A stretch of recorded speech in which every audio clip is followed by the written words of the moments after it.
Guys, magluluto tayo ngayon ng sutanghon. Ayan, gisado sutanghon para sa birthday ng aking kaibigan. Okay? Ayan. Luluto tayo ngayon. Special to special. Special para sa isang my birthday. My birthday na kaibigan. Itigisa muna natin itong ano. Sutanghon na lulutuin natin yan.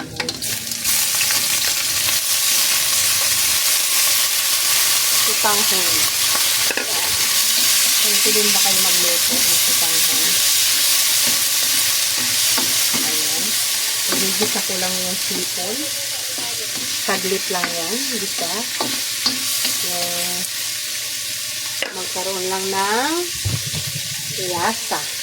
Ayan. Lalagyan natin ng ano. Lagyan natin more seasoning, pampalasa. Ayan. Yan lang natin ilalagay dyan. Pampalasa. Ayan, masarap siya guys. Pag may ang sutanghon o kaya hipon. Pag pinaghalo, masarap. Ayan. So, ayan. Okay. Kaya muna natin at tatanggalin natin ang tapos, igigisa natin itong pinagbalatan natin ng hipon para malasa. Ayan. Kukunin natin yung lasa niya. Saglit lang din. Kukunin natin yung lasa. Para ma-extract natin yung lasa. Ayan. Tapos, ang gagawin natin, ayan. Nalitan ko lang yung kawali kasi maliit. Iano natin yung lasa. Yan. Tatanggalin natin para mas malinamnam po yung sutanghon natin mga langga. Ayan. Malapit na. Daragdagan natin yung sutanghon kasi punti na lang.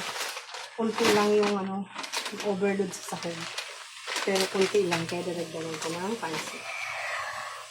Ayan. Yan, igigisa na natin lahat ng sahog. Igigisa na natin lahat ng sahog. Magtitira lang tayo ng konti. Tama na natin ang mushroom. Yan. Ganito ako magluto ng yung pinagprituhan ko ng atay. Pag nagluto po talaga ako, yung atay ko, pinagprito ko po yan.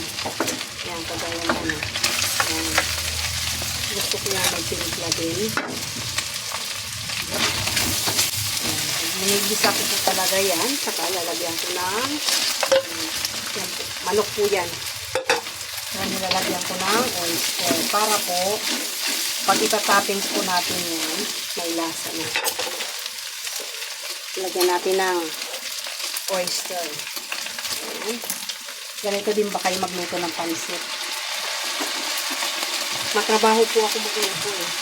Kailangan sa akin. Kaya, bihira din ako mag-ano ng magluto nito kasi matrabaho ako. Ayoko yung pinahalo-halo lang. Gusto ko ganito. Piniprito. Tapos, saka ko igisa sa sibuyas. Alagyan natin ng bell pepper. Ano na po, anong tawag na po. Hindi po na ayan. So, okay na to. Itatapping lang natin yan. Kailangan ko pala ng tulong. Tatawag tayo ng tulong na maghahalo at hindi ko kaya. Ayan. Ito na yung pansit natin, mga langga. So, papatong na lang natin dyan yung mga halo at saka, tawag nito, gulay. Ayan. Ganyan po ako magluto. Nakasiperate po yung So, yun lang. Kailangan ko ng katulong maghahalo niyan. Okay, tambi. May taghalo na ako guys, di ba? Mabilis lang.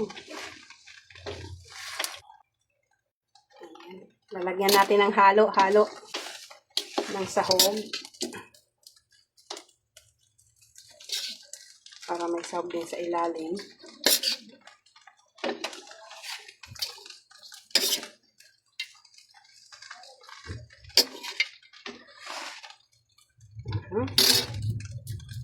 Grabe pa lang yan. Ang lababo ang lutuan na to. Hindi ko maabot.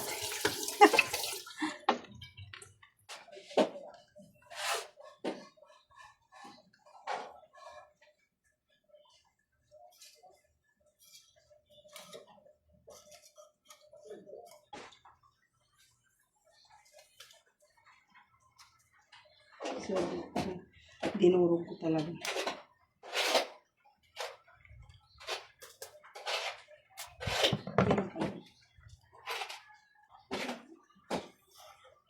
Special ka talaga rin, no? Dami ng ano mo, pansit, ah.